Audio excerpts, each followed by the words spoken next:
The cool guy How starts does my show. voice sound, by the way? Does I sound Sounds okay? like you always sound. That's good. I've been sick the last few days, and I didn't have a voice at all on Tuesday. Sounds like your normal voice. Yeah. That's good. Yeah. That's excellent. Excellent. Well, good work for having your normal voice. Congratulations. Thank you. Dylan, No you sound problem. like you as well. You've not been replaced by a changeling that I'm aware of. Yes, that you're aware of. I'll have to throw you into a fireplace if you No, were. I mean, if you want to, that's fine. And John, I think, has like a Rumpelstiltskin thing going on over there. We trick him to say his name or whatever. What's the Rumpelstiltskin? You have to say his name, but none of us know what John's real name is. It's No, it's obviously not John. I'm still not 100% sure I've seen a picture of John, so I think he's safe. Have you seen a picture of Brad Pitt? Yes. Then you've seen a picture of John. John, you're in Thelma and Louise? Yes, I was many years ago. Yeah. That's lovely. You did a good job. Thank you. You did a great job. Yeah. I was hoping to drive off the cliff at the end, but they weren't taking my script suggestions, so... Did they let you do that after the cameras have stopped rolling? You just like, if you want to jump off the cliff, you can give it a shot. I mean, I didn't ask. Maybe I should have done. Maybe you should just have done it. Yeah. Yeah. Sometimes you just gotta be forceful. You gotta like assert your dominance. You know what I mean? Really show those guys who's boss. Listen, man, if I want to drive this car off this cliff, I'm gonna fucking do it, all right? Film set or no film set. I don't need no padding. I'm going off. I don't need no stunt double. I'm going off this cliff. Hello, everybody. Welcome to the Smark Avengers. My name is Corey, and here with me are Dylan and John. Guys, how you doing today? Hi, we're good. I'm good. Yeah. And me. Yeah. We're both good. Welcome to week 3 of the spooky episodes. Woo! We're very spooky. So week 1, we talked about the hobgoblin, because, there's nothing spookier than a goblin that is hobbed. He is so hobbed. Oh, just hobbed out the ass. So much hob. The hob coming out of his fucking pores, you know what I mean? Mm-hmm. And last week we discussed just sort of a general conversation about spooky characters. So this week we're going to get a little bit more specific, and we have been tasked with finding kind of stupid spooky characters that have existed in the realm of comic books over the last almost 100 years. Yes. So we were originally going to do this last week, where we were going to get even further into the weeds, but it was a very challenging task. So we decided to reevaluate, and we've just opened it up to the entire spectrum of comic books in general. Yes. So, guys, how do you feel about your selections? Well, I'm pretty confident because I am 100% sure nobody's picked any of the other people I've picked on my list. So, and if anybody on this show is to pick any of the characters that I picked, I will eat my own face live on this podcast. Uh-oh. Yeah. Oh, that's God. What do you think of that? That's that. If that is an incentive to listen to the show all the way through, I don't know what is. Kind of like that guy from Hannibal. Yes. Exactly the guy from Hannibal. That thing I've definitely seen. Yep. The good news is, if I happen to go first and say what I think, and then somebody else has picked the same character as me, they have to eat their own face. Oh, there you go. Yeah. We didn't make this stipulation. Well, you know what? Some days you just gotta fly by the seat of your pants, man. You just gotta make declarations. Some days you just gotta drive off that cliff. You know what I mean? You gotta assert your dominance. You know what I'm talking about, John. You know what I'm talking about. Well, I famously didn't drive off the cliff, so... And every day you regret that decision. I can guarantee I won't regret not eating my face. Well, then just don't pick the same guy I picked, right? It's simple. Corey's not having this problem. Corey, I assume you haven't picked the same guy I have. We don't even know which guys we've picked. Yeah. We don't know. We literally have not said names of the people we picked. Mm-hmm. Roll the dice. So So, John, now that there's this new incentive, how are you feeling about your list? I mean, I'm not gonna lie, I did struggle a little bit with this, but I have some names, and I mean they're sort of spooky, so Yeah. yeah, That's all you can hope fingers for. crossed. Yeah. Yeah. So Dylan, because you want that reassurance that nobody will pick the same ones that you pick, would you like to go first? No, I'd like John to go first. If that's okay with everybody. Is that all right? Yeah, sure thing. Yeah. Well, in that case, then I will get things started with um, not just one character, but two characters. Oh, interesting. I wonder who those characters could be. They are, in fact, a pair of gentlemen known as the Brothers Grimm. No. And we're not talking Jacob and Wilhelm, the German brothers known for their folklore tales, but rather the Marvel villains who have popped up many times over the years. But this is the original version of them, primarily, which was, I mean, it had sort of a spooky origin where there was another villain by the name of Mr. Doll who had a few clashes with Spider-Woman back in the day, and he could mystically harm people by using a doll whose features he could reshape to resemble the victims. And then all of a sudden, he found his consciousness trapped inside two mannequins. And you might be asking yourself, how the hell did that happen? And I have no idea. But yeah, so he found himself trapped in these mannequins and able to like control them and maneuver them and stuff. And they had sort of like, you know, super strength and like a weird ability to conjure up like small sort of novelty weapons like strands of nearly unbreakable thread and corrosive filled eggs and pies filled with blackbirds. Like, you know, all the weapons you'd really want in a fight against a superhero. And yeah, basically, things went about as well as you'd expect for someone who could produce small eggs which had some sort of corrosive in them. They could also fly for some reason. I Yeah, mean, that's because why that's not? what I've heard, John. That's what I've heard. Oh, I just I don't know. assume you have like expert knowledge on these guys. I mean, for that's some just reason. what I heard about the Brothers Grimm. I don't know. I haven't written any notes about them specifically, but I heard they could fly for some reason.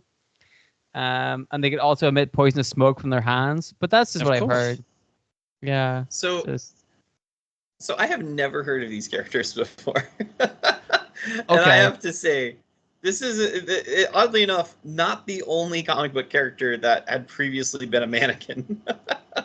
Right. Which is three more than you would think. But one of the worst ones to be a mannequin. Yeah. I mean, it seems to be a tie between them and Brother Power the Geek, but yes.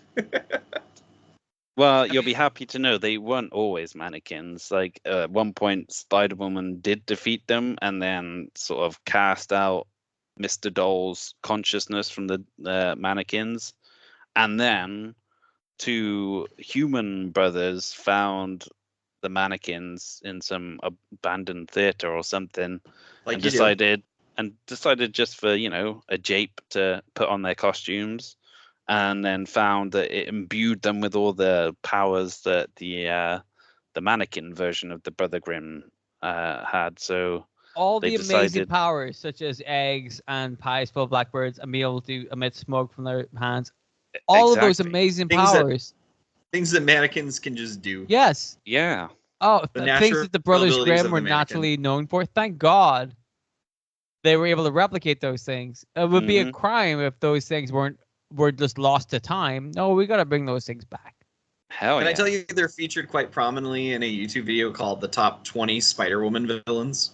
Oh, if they're in the top 20, then how bad was Spider-Woman villains, you know? Well, I'll tell you, it's a 5.5 minute long video. So Jesus Christ. it's a quick read. It's a quick read. Oh boy. That's not so good. That's not so good. They did get around though. They were in quite a few groups, like anti-Arachnine, whatever that is. They certainly did get around. I'm like looking at all these covers of them and like Iron Man and such. I will tell you, they ranked number 5 in the top 20 Spider-Woman villains. So there you go. 25 out of how many? No, 5 out of 20. They ranked 5. 5? Number 5.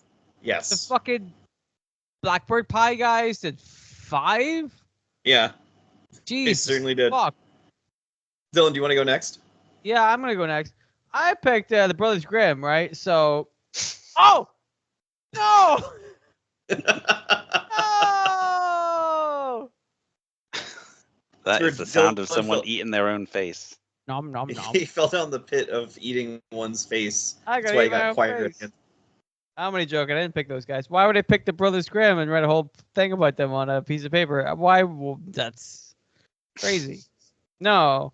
Instead of doing that, by the way, I feel like John missed out a lot of stuff about the Brothers Grimm. Oh, Well, by all really? means, Yeah. you want to fill in the gaps? Yeah. So, because I feel like you might have focused a little bit more on like the because there's two brothers, right? Mm. There's the brothers that put the costumes on, but there's the brothers before that, right? So What? There was brothers before that? the dolls, the mannequins. Oh, yeah. Yeah. But they weren't brothers, technically speaking. Well, I They mean, were- they're brothers, and as much as they're two mannequins, like how much more? I mean, they have this. Okay, let me explain. So, Nathan Dolly, aka Mr. Doll, he was a criminal. This is my pick, by the way. I'm just explaining more about the history of the Brothers Grimm.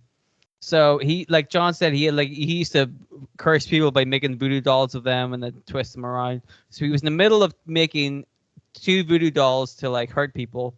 Whenever he somehow got his consciousness trapped in both of the mannequins of the dolls, right? Not a mannequin, like of the dolls, the little dolls.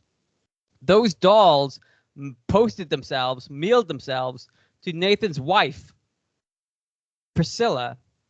So Priscilla opened up her package one day, and there were 2 dolls inside, and the 2 dolls inside had the shared consciousness of her fucking husband. And then she put the life force of the dolls into 2 full-size mannequins, which she named after the Brothers Grimm, and then who she thought were her sons. So I feel like, John, you missed out on the best part, right? I'm not sure I'd say it's the best part. This guy had his consciousness split into 2, and then mailed his whole consciousness in 2 dolls to his wife, who took those 2 consciousness and put them into 2 mannequins, and then pretended that her husband's consciousness, that there are 2 different mannequins, are her sons. It's a little incestuous, a little Oedipal complex starting in a weird way. That's the maddest shit. You could have got to that point way easier than that, right? So she made 2 life-size Yes. male incestuous sex dolls. Yep. So the you reason go. Spider-Woman stopped him is because Priscilla tried to transfer She thought it her was husband's gross. mind out of the 2 mannequins into 1 living person, and Spider-Woman said that's weird and stopped that whole transfer from happening. And she's not wrong. So It is weird. That's just off the top of my head. Okay. That's the history of Brothers Grimm. But my real pick is somebody I've been hyping up a lot. Corey told me about this character a long time ago, and I feel like I had to talk about him at some point because, you know, the name alone intrigued me. And it's one of the rare times I talk about somebody from DC, but I had to find out more about this gentleman, as it were. And this gentleman is Gentleman Ghost. He is a ghost. He is a gentleman. What more could you ask for? And again, Corey, I'm going to read through this, my notes that I have written down here. Feel free to like add in more stuff the way I added to John's notes. Sure. That's just the way we work. We all add to each other's notes and in a way that makes it clear that none of us pick the same characters as each other, Yes. and therefore don't have to eat each other's faces. It's fine. Yeah, So we don't want to do that. no, that'd be weird and inappropriate for a show that is audio based and therefore would have no benefit for eating your face because you wouldn't be able to see it. We'd only be able to hear it, and it wouldn't be satisfying at all. So let's not do that. James Jim Craddock, son of an English gentleman. His father abandoned his entire family, and that hurt poor Jim Craddock a lot. So he became a highwayman, as they often do. John, you're an Englishman. Mm-hmm. Your father abandoned you. You turned into a highwayman. That's just what happens in England. It's just what we do. That's what happens, right? Obviously, this is way back in the day when highwaymen were a big thing. They don't exist that much anymore. So after, making a lot of money as a highwayman, he thought, you know what, this is good, but why don't I travel to America where there might be more highways for me to plunder? Do they still have highways in America? We don't know. So he traveled to America. He really fucked up because then he was lynched. In England, they let him be a highwayman all the fucking time. Work away. Don't worry about it. But in America, we ain't putting up with that shit. You're getting lynched. We love hanging people. To the gallows. As far as I know, American people love hanging people because, they just got no chill. Or maybe they have no respect for a gentleman. Mm-hmm. I don't know. But at some point, he becomes a ghost, right? So the hook with Gentleman Ghost is that he has to remain a ghost until his killer moves on to the next plane of existence. Okay? And he was killed by Nighthawk and Cinnamon, two characters who were like gunslingers in the Wild West. And they later it turns out those two characters themselves were related in heritage to some Egyptian gods, which gave them kind of like immortality or like the ability to be reincarnated. Yes. And so Nighthawk and Cinnamon. Hawkman and Hawkgirl. Nighthawk and Cinnamon were reincarnated as Hawkman and Hawkgirl. So therefore, Gentleman Ghost had you see, Sean's adding notes. See this? It's just the way we work. No face consumption here. Nope. Nobody's eating nobody's faces here. It's a good podcast we have. So therefore, Gentleman Ghost couldn't move on to the next plane of existence because the killers that killed him ended up staying on Earth as Hawkman and Hawkgirl. Now, is that fair? Gentleman Ghost didn't kill anybody. He was a highwayman. And then the people that killed him then got to come back as like cool people and not die, and he wasn't able to achieve peace. How is that fair? He feels like he should be justified in, wanting revenge on them. Exactly. I don't feel any sympathy for Hawkman and Hawkgirl at all. Fuck him. Right? To be fair, it was Nighthawk that killed him. So Hawkman, he's in trouble. Yeah. Cinnamon, you're fine. Don't worry about it. But Nighthawk, you're a bad guy. So he's been around a lot. The problem with Corey, you can attest to this. The problem with DC characters is you can pick a timeline for them, and then they'll just reboot their entire fucking company 7 times, and then the story changes. So I just went with the original story because that sounded the best to me. I don't care about Gentleman Ghost being reincarnated or rebooted a billion times. I don't have the time for that. So do you want me to fill you in on those various regenerations of him? Real quick, I was gonna say what his powers were, and then you can tell me all the other stuff I missed. Is that fair? Cool. Yep. So he's a ghost, so he can become invisible and intangible. He can teleport, I guess. He can freeze people with his touch, even though he's a ghost. So I don't know how he can touch people. Yeah, chill of death. That's not even in most ghost stories. They talk about how like if you're in the presence of a ghost, it gets really cold. So I don't think that's outlandish. Also, because he's a ghost, he's a ghost. Yep. And also because he's a gentleman, I guess he hits bad manners. Yep. And he's vulnerable to nth metal because, Corey, as you know, everybody in DC Comics has to be vulnerable to something stupid. It's a Hawkman special that basically it's like, oh, he's intangible. How do you hurt him? Well, this alien metal will hurt him. Yeah. Oh, he's intangible, but not unless it's a full moon or not unless it's a yellow. Like, there's always some fucking dumb reason why somebody, you know what I mean? Anyway, tell me more about Gentleman Ghost. All right, so all of the various reboots of Gentleman Ghost, they've never really touched his continuity. It's pretty much stayed the same. They've never fucked with the ingredients of what made Gentleman Ghost Gentleman Ghost. Why would you? Exactly. So here are two instances, though, where Gentleman Ghost was brought back to life. One, to thwart a villain. A demon was brought to Earth, and part of the ritual to dispel him was to basically defy the natural order of life. So somebody took some of Hawkman's life force because of the reincarnation powers and used it to bring Gentleman Ghost back to life, and that caused this demon to not spawn. Okay. And then the second one was the most recent, and it was in the future in the Justice Society of America. It was so bad because a lot of heroes were being murdered that when Huntress and Power Girl had to create their own lineup, they had to use villains to fill in some of the ranks, and Gentleman Ghost was one of the villains. So the story was that there was a character named Perdegaton, who was a Nazi who could control time, was going through the timelines killing the Justice Society. So he showed up into the future, used his time travel powers to age Gentleman Ghost backwards in time so that he became a human again, and then he shot and killed Gentleman Ghost. What? Yep. So he became a ghost anyway? No, his soul passed on this time because nice. he didn't have that Egyptian stuff. So he kind of did him a favor. Yeah. There's a really great panel where Gentleman Ghost in a human body goes, "I'm alive," and then Perdegaton points a gun at him and says, "You were." Yeah. So yeah, no, like I said, they didn't really fuck with the formula on Gentleman Ghost throughout the post-Crisis and New 52 and Flashpoint. He's always been a highwayman. Which is cool. And a gentleman. Yes, And a highwayman, but also a gentleman. So, is it my turn? Mm-hmm. I think so. Right, cool. So, when you think of spooky characters, you think of monsters. And one of the most prolific monsters in North America is Bigfoot or Sasquatch. Mm-hmm.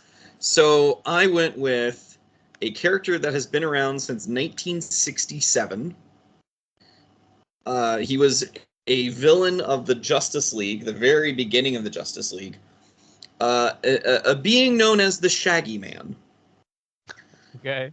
So the Shaggy Man looks like Bigfoot, essentially. Just a big ape-like man with super long fur all over. Mm-hmm. And but here's the thing. He's not actually a Shaggy Man. What? Yeah. So he was a robot created by Professor Andrew Zagarian that modeled the Shaggy Man after a race of Homo erectus that dominated an alien planet called Ran until they all died out 1 billion years ago. Mm-hmm. So using that historical footage, he made a robot that looked like a Bigfoot. Okay. So the Shaggy Man has berserker strength. He's feral. He can heal. He's considered immortal and invulnerable. He has high stamina, super hearing, super sight, super smell, and super strength. And he has been clashing with Justice League and all other groups on and off for years. There's not a lot of character development for the Shaggy Man because he is a robot. That is a wild ape monster. So there you go. The Shaggy Man. What a great name. Exactly. So yes, that was a creature from the 1967, I believe, was his first appearance. And yeah, that's, like I said, not too much to the Shaggy Man. Not too much. Not too much. Not too much. I will tell you, by the way, with Gentleman Ghost, been around since 1947. Wow, hot damn. 1947. 1947, he was a Golden Age character. Good going, man. Yeah. He's still around to this day and very popular. Yep. Popular in our hearts. Everybody loves him. All Everybody. right. John, we're back to you. John, don't pick anybody I picked, all right? I'll try not to, but no promises. Well, you didn't last time, so that's fine. Right. Well, let's see then. For my second pick, I've gone for a guy who was basically all over like a bunch of books in the sort of early 2000s to the early mid 2000s. A career criminal by the name of Parker Robbins, aka the Hood, Ooh. who was just a regular crook who stumbled across some sort of demon in its cloak and with some magic boots as well, because why not? Why not? And so, yeah, Parker shot this demon, thought he'd killed it, and then figured, well, I'm not going to let this cloak and these boots go to waste, so I'm going to steal them. And then it turns out that they have like supernatural abilities because they were connected to the demon Dormammu.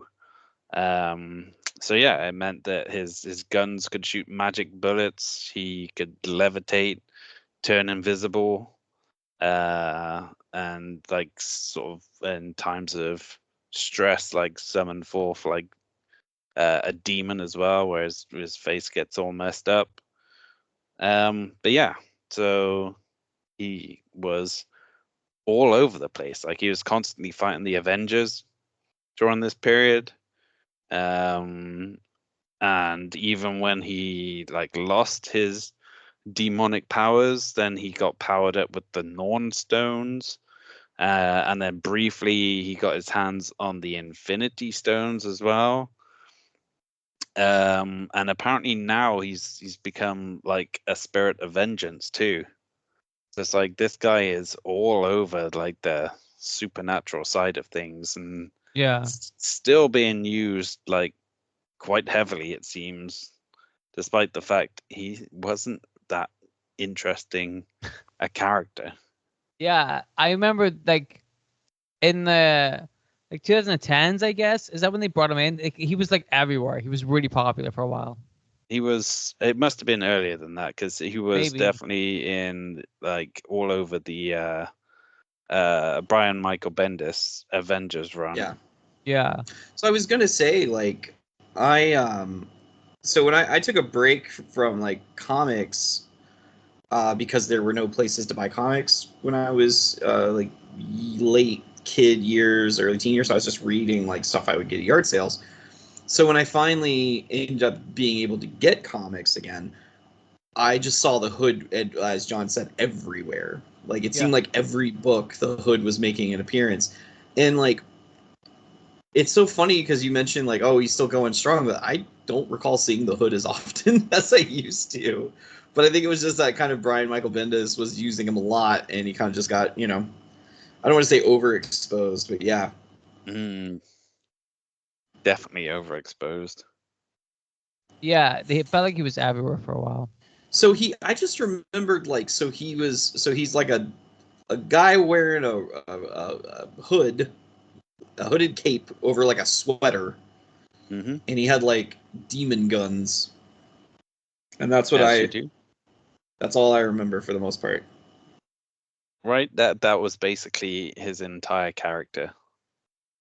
I think technically he had some sort of maybe he had like a child or something or like a brother or a mother that he was trying to make money to provide for. Um but yeah, that was sort of lost in amongst him just being sort of generically evil and wanting to become like the big crime kingpin of New York. And Yeah. but then like he had all these overpowered like mystical abilities where you'd think his ambitions might be a little higher than that, but I guess, like the dude got the Infinity Stones. What, Yeah. Why is he just aiming to become like the kingpin of New York? He's He's an idiot. very small-minded. Yeah. That's just what he thinks is a good idea. You know, like isn't that kind of the point of the Infinity Stones? Is that like it depends on the user to like bring out their true potential? Because like that's why people didn't want Thanos to have the stones, because his true potential would have been like massive destruction. Then if you let a fucking schlub like the Hood take it, all he cares about is himself and like making himself a big time. He doesn't even think about like a cosmic scale. It's like, why would he? All he thinks about is like proving himself to the other gang lords, right? So then he just thinks about like, well, I'll just take, you know, if I take over the Kingpin's territory, I'm the boss. You know, he's thinking like small time when he could be thinking of big time, and that's kind of why, like, despite their like incessant pushing of this guy, he's never gonna be like a big time villain. Like never like an Avengers level villain, really. Yeah. Because an Avengers level villain thinks like beyond the world, really. They think about themselves more. And but he's thinking more about his reputation. And maybe he's thinking, if I like rule the entire world, that's a lot of responsibility on me. I don't know if I could fill that responsibility correctly. All I can do is turn invisible, I guess. Is that what he could do? Yeah, he could turn invisible. Yeah, so he's like, I don't want to do that. That sounds like too much work. But taking up the Kingpin, I can do that, you know? So maybe he set his sights on something realistic. Maybe he's like a realist, and we're giving him a hard time when we should be on his side. Like, that guy understands what he's talking about, you know? And he also has magic guns. Yes, he has magic guns. Yes. I also think his design is just kind of crappy in general. I mean, he's just got a hood. He's just a guy. He's like wearing like a cardigan. Yeah. Yeah, but he's cool though. So my next one is one that I find to be really weird, but also kind of fun in a strange way, and that's the Ten-Eyed Man. Oh, so, can I guess what his ability might be? What is it? Go ahead. He's really good at Scrabble. Potentially. So, the Ten-Eyed Man is a guy named Philip Reardon, who was a U.S. Special Forces soldier in Vietnam, who got hurt in a grenade blast. And then he, once coming back from the war, he was like working as a security guard, and there's a bunch of thieves who showed up, and Batman was there. And a bomb went off again and blinded him permanently.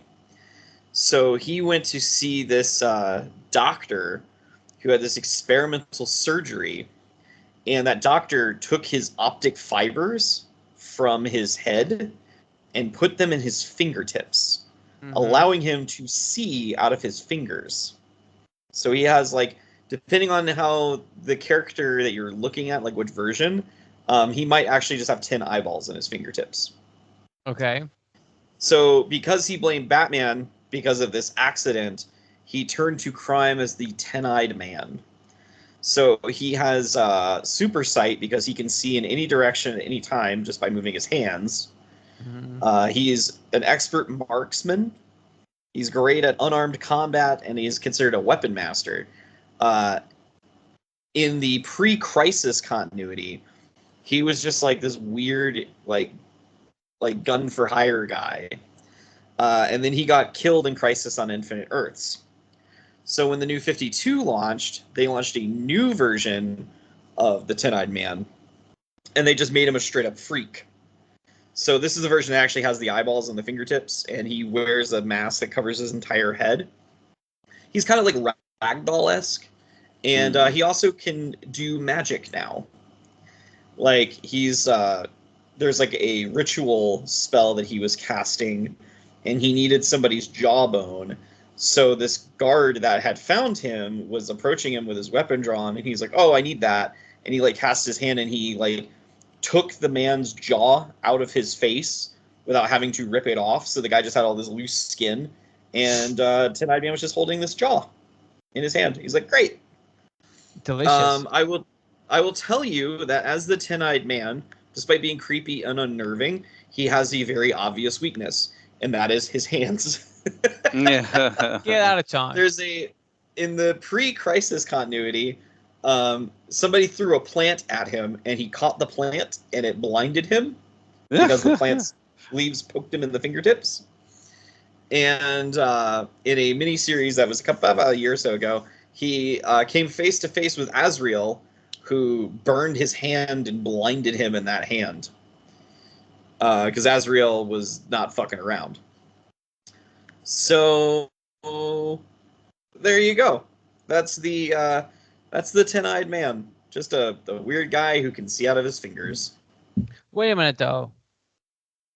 Are we including his thumbs as fingers? Yes. So then wouldn't he have... Wait, was he blinded? Yes. Okay, I got confused. So he can't see out of his eyes. But he can't see out of his finger eyes. But he can see out of his fingers and his thumbs. Okay. Mm-hmm. His finger eyes. Cool. Yep. So he's just kind of unnerving because he's got eyeballs in his fingertips. That's a normal thing for people to go through. Yeah. All right. So me? Dylan, back to you. Okay, so I'm going to pick a guy that I definitely researched before we started the show and didn't just come up with him as soon as John told me he hold on. Isn't it John's turn? No, because I've only done Gentleman Ghost. Okay, you went first. Yes. Right? Yeah. You guys have done 2 each? Yes. Yeah. I've only done Gentleman Ghost, right? Mm-hmm. Yes, you've done Gentleman Ghost. Yeah. So it's I get a shot at talking for a little bit. If that's okay with you guys. Yeah, go Pipe ahead. down. If it's no good, you can just push me into some chairs. Post-match kick. Yeah, it's like give me a glancing blow to the head. Please don't do that though. I don't want a concussion.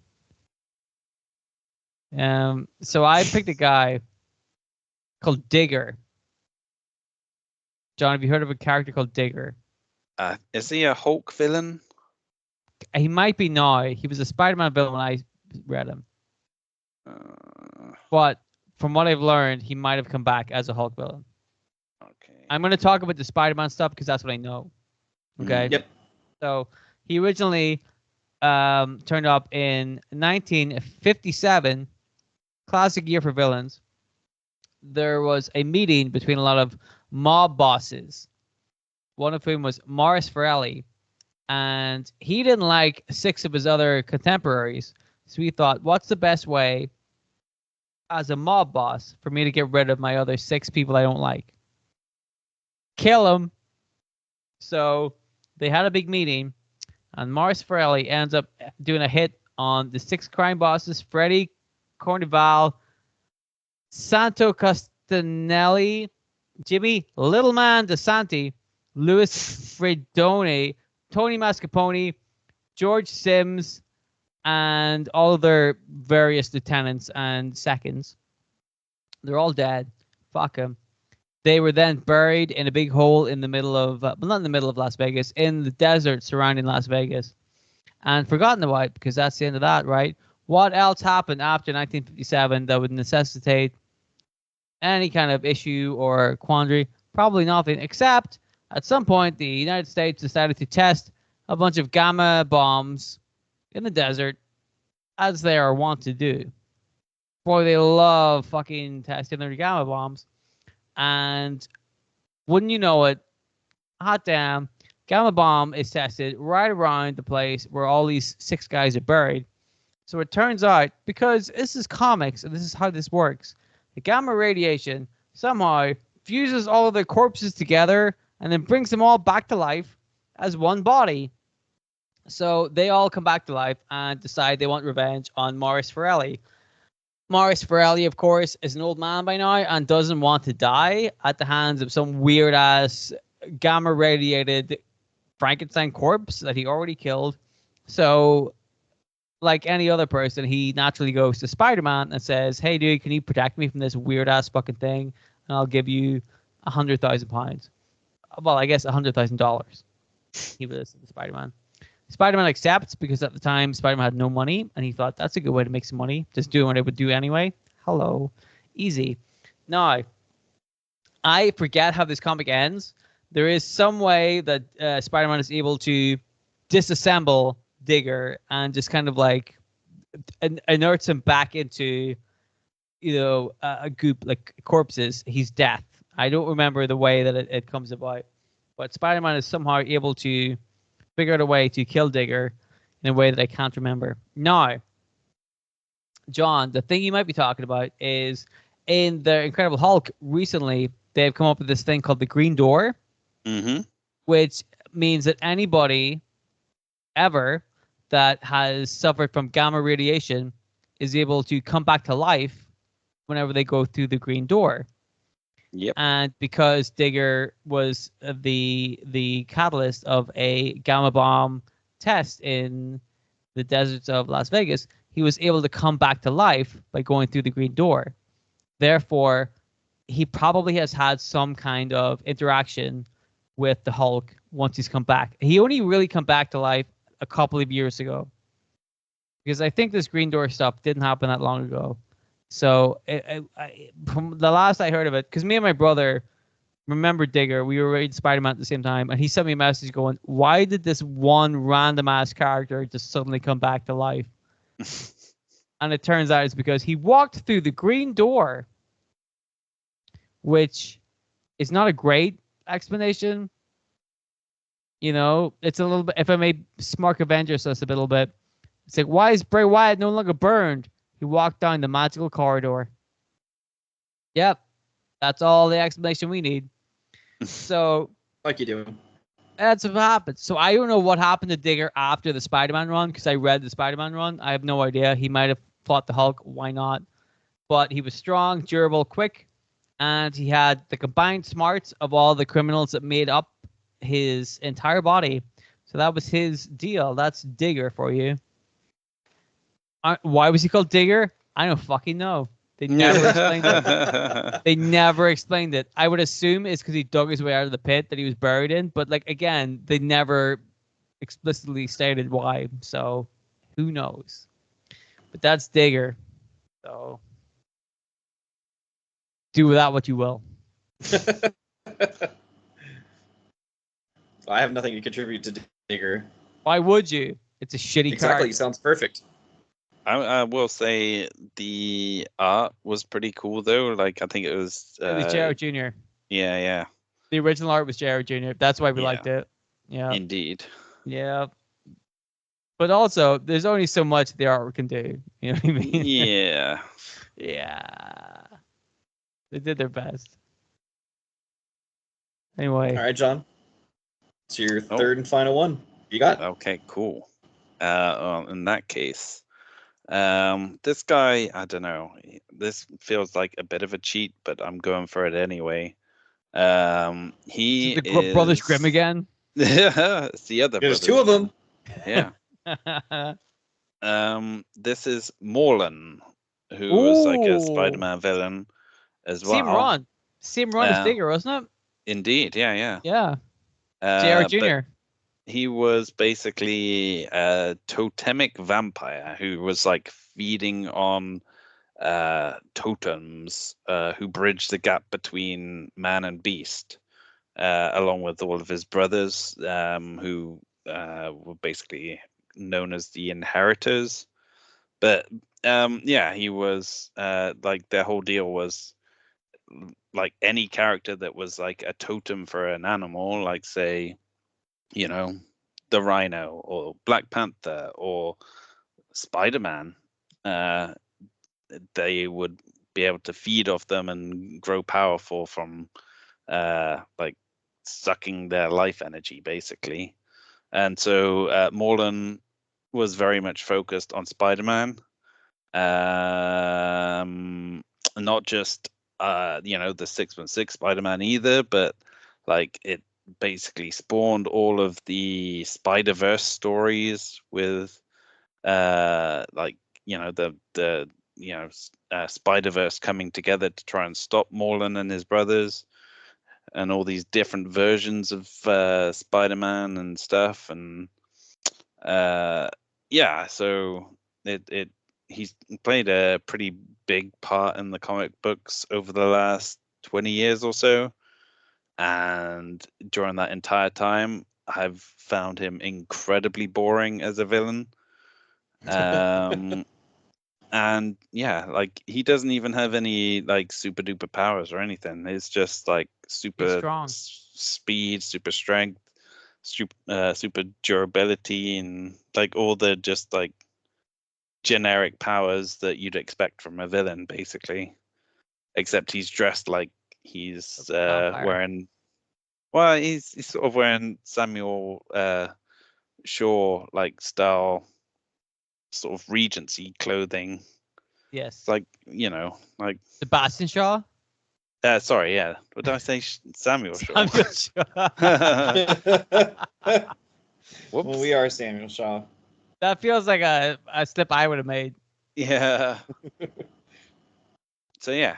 I mean, he I get sucks. that. I was reading comics when the Moreland thing happened, and honestly, like I read that whole run, as Alfred mentioned with the Digger built business. I really liked that. I loved the Moreland run. The problem I had was all the shit that they did to Moreland after that. And maybe John, you may have different opinions on that, but like the way they portrayed Moreland to begin with, badass and mysterious and cool as shit. And then I feel like they muddied the waters with like giving him a family, and then the family like traverses the fucking web of time or whatever, and it got really Yeah. like part of it was good. I didn't hate that storyline. I hated they brought it back a second time. They keep bringing it back. They Though. keep bringing it back, and it's really boring. And I'm like, and the problem with that is once you, like you said, the more than the character basically is just a standard like tough, strong guy. And once you have a family of those characters that are all, their entire trait is just we're just tough, strong guys, right? Mm. Then at least when you had Moreland by himself, he seemed unique and different and interesting. But whenever he's just one of six, you lose all mystique for that character completely because he's just one of the family. And I didn't like that because then you're like, well, why is Moreland more interesting than the father or the daughter or the twin son or like any of the other ones? You know what I mean? Like, how do you tell the difference between them? Whereas when Moreland first came in, everybody was like, whoa, look at this guy. He beat the shit out of Spider-Man. Mm-hmm. In a way that we hadn't seen in a long time. I feel like, Venom was the last guy to really beat the shit out of Spider-Man. I don't even know who was the last guy to really like go to town on Spider-Man like that. Yeah, yeah. And that was fun to read. And it was fun to read Spider-Man's reaction to it and how he got through it. All of that was fun. And I feel like they've definitely, I love that they brought him back. I don't love the way they brought him back and how they treated him. But I agree that there is a lot of supernatural elements to Moreland. And yeah, he's a character that we should have talked about at some point. So why not let it be this one? You know? Or do you know Moreland at all? Nope. Oh, not at all? I do not. Nope. Okay. I'm He so looks jealous. a bit. Wow. Yeah, no, I have no familiarity with this character. Okay. Well, I feel like we've described him pretty well. I think so too. Yeah. Mine is a Batman villain whose real name is Humphrey Dumpler. What the fuck? And yep. And Humphrey Dumpler is known by the name Humpty Dumpty. What? Of course. Are you sure? Yeah, I am very sure. He isn't a So Riddler? so real quick about Humphrey Dumpler, he has no powers. But He is just an a egg. large man. He's a large man with an egg-shaped head, and he is compulsively driven to speak in rhyme and disassemble and then reassemble anything that's broken. So he is a villain because most of the time what he's doing is not malicious. He really thinks he is trying to fix things. However, those things tend to cause tragedy, like when he derailed a train because he doesn't know how to reassemble the rails after disassembling them. He tries to fix a clock tower, and that causes a chain reaction of things that ultimately led to a couple of deaths. And the most gruesome one, he murdered and dissected his abusive grandmother and then sewed her back together with bootlaces because he wanted to fix her and make her nicer. That's nice. It's a good thing he But did. yes, he was incarcerated not because he's cruel or ill-intentioned. He is because he's just simply a danger to everyone around him. My third guy is a character called Harold H. Harold. That's his name. Harold H. Harold? Harold H. Harold. Harold H. Okay. Harold first appeared in Tomb of Dracula in 1975. He is a writer for the magazine True Vampire Stories. So you know they're true. At some point, he comes across an unconscious Dracula, which is a bit rude. Wait till he wakes up first. And so once he finds this Dracula, he decides to steal blood from other people to give to Dracula in order to entice him to give an interview to his own magazine. Pretty sly. It's kind of like blackmail, you know what I mean? I'll give you blood if you give me an interview. It's a bit much. Yeah. At some point, he helps a guy whose name is Quincy Harker, who is apparently based on somebody from the book Dracula. I haven't read the book. I don't Jonathan Harker was like the guy who goes to Transylvania to Yeah. conduct business for So maybe Dracula. Quincy Harker is like his brother or son or something. I don't know. Yeah, played by Keanu Reeves and Bram Stoker's. Yeah, maybe. Indeed. So Harold H. Harold ends up helping a guy called Quincy Harker to fight Dracula. And after this experience, he ends up writing a novel called The Vampire Conspiracy. Pretty good way to keep your job alive, you know what I mean? Then he ends up, at some point, he tracks Dracula down to Cleveland. Corey, you know where Cleveland is? I do, been a couple of times. How far away is Cleveland from you? About 2-3 hours. How many times have you encountered Dracula there? I have not encountered Dracula at all there. Well, Harold H. Harold found Dracula there, so you gotta up your game, buddy. Because this guy with a terrible name found Dracula. And at some point, when he found Dracula, Dracula was impaled on a wooden fence. Wooden fence post. Who do you think impaled Dracula on a wooden fence post? I'm going to open the floor. Glade. Okay, Corey, what do you think? Van Helsing. Incorrect. It was Howard the Duck. This is true. While impaled on the blade, Dracula persuades Harold to free him. And then once he does, Dracula bites him, turning Harold H. Harold into a vampire himself. The one thing he's been writing articles about all this time. However, Harold H. Harold manages to become a successful Hollywood producer despite being a literal vampire. So that is the story of Harold H. Harold, a man that I guarantee you in no other time or form or shape has ever been mentioned on any kind of podcast ever. I had to look up what the H stood for in his name. What do you it's probably Humphrey. You're incorrect. It is Harold. His Harold H. Harold was really called Harold. Yes. I'm surprised. I gotta say. The original Triple H. Exactly. All about the game. And Triple H was a vampire in Blade 3. There you go. Yeah, Bingo. Which Harold probably wrote. He wrote There Blade you go. 3. He produced Blade 3. He's a very popular film producer. It all comes full circle. See that? Yeah, Ryan Reynolds plays a character named Hannibal King, right? Hannibal H. Hannibal? Yeah, exactly. He was like, you know what would have been a better name? Hannibal H. Hannibal. Exactly. got to get the word H in there a lot. I know I said the word H and not the letter H. Don't worry about it. Unimportant.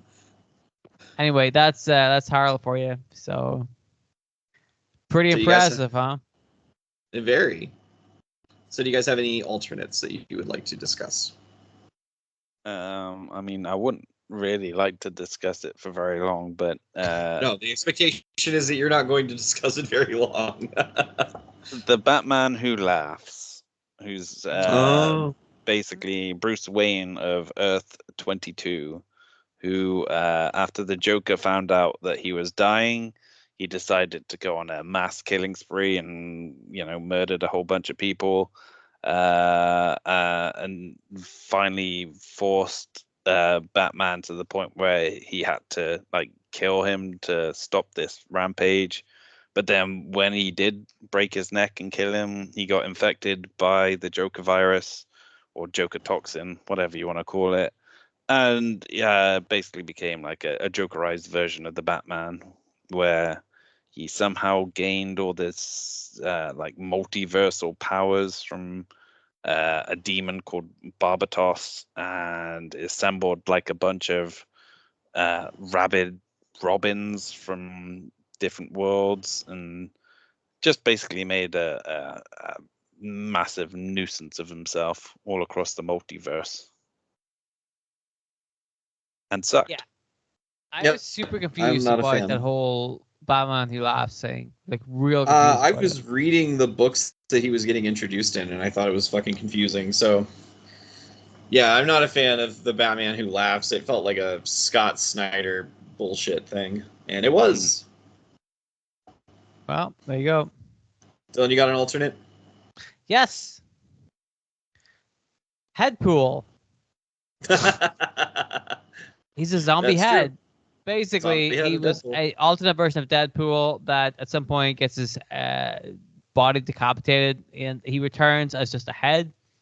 He is encountered and captured by the original Deadpool of our universe, and ends up becoming a member of the Deadpool Corps. And he also, whenever he becomes a member of the Deadpool Corps, has one of those little propeller hats. You know, Mhm. the little hats with a little propeller on the top, and then Yeah. that lets him fly somehow. Doesn't let normal people fly. I've tried it. Doesn't work.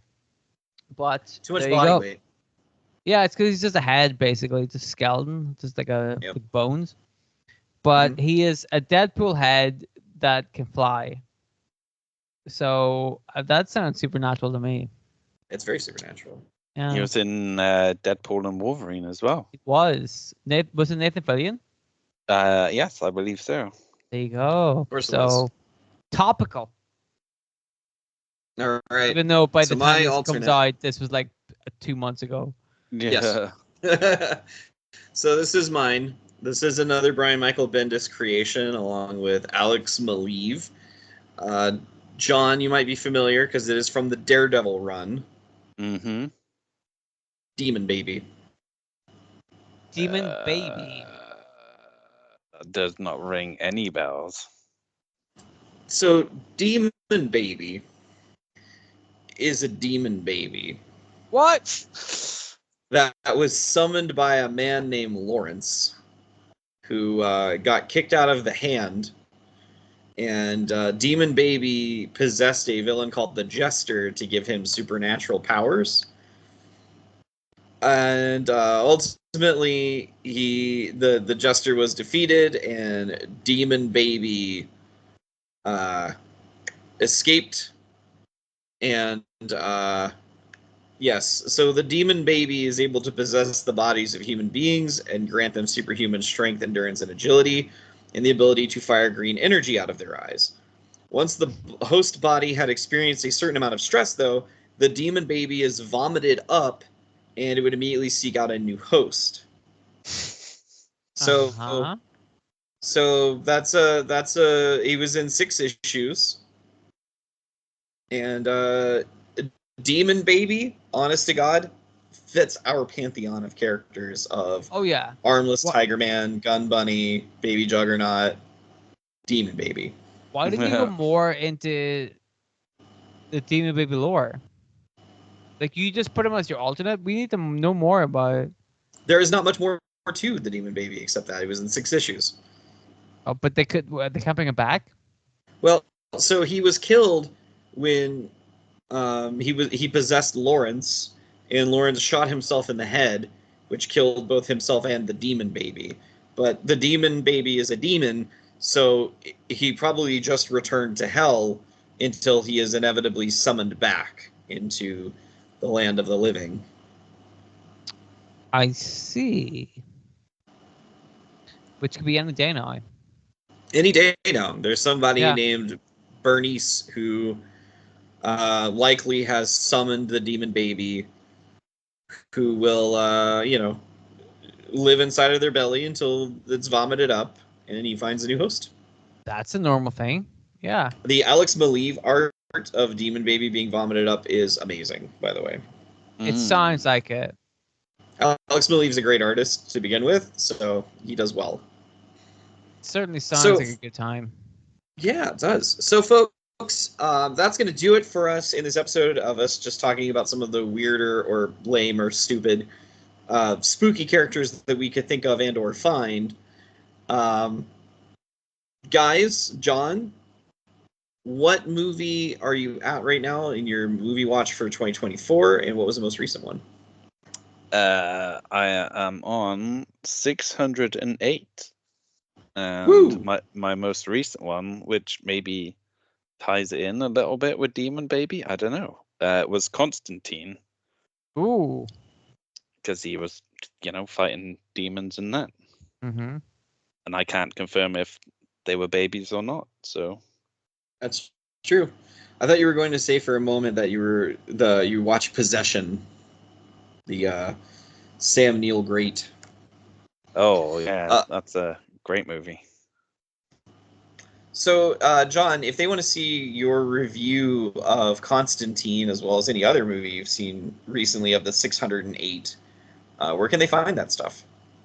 They can find that on Letterboxd at Big Jombowski, or one word. And Dylan, what's going on in the world of Explodey Plays? I don't fucking know. Just go to the YouTube page and subscribe. And if you see videos there, great. And if you don't see videos there, just watch the old ones. That's it. There might be videos on there by the time this video goes up. There might not be. It's a roulette. You'll find it out. You'll figure it out. It's a surprise. Don't you want to be surprised? Yes. And if so, subscribe to my channel, Explodey Plays, YouTube.com, whatever the thing is. I think that's it. All right. And if you want to hear more of my nonsense, you can check out my weekly podcast, Large Old Cup, on Spotify. It is a stream of consciousness where I just talk for about 28, 29 minutes, stop recording, and upload it immediately to Spotify. So it is unedited and a little unwieldy at times. However, that's going to wrap us up for a close on week 3 of our spooky celebration. Next week is our final spookiness before we move on to the month of November. We've got something that potentially could be a lot of fun going on. I'll talk to the guys off mic about it and get their insight. But until then, goodbye. Goodbye. Goodbye. Oh my god, that was so spooky. So much. Demon Baby with us right now. Demon Baby, get out of here.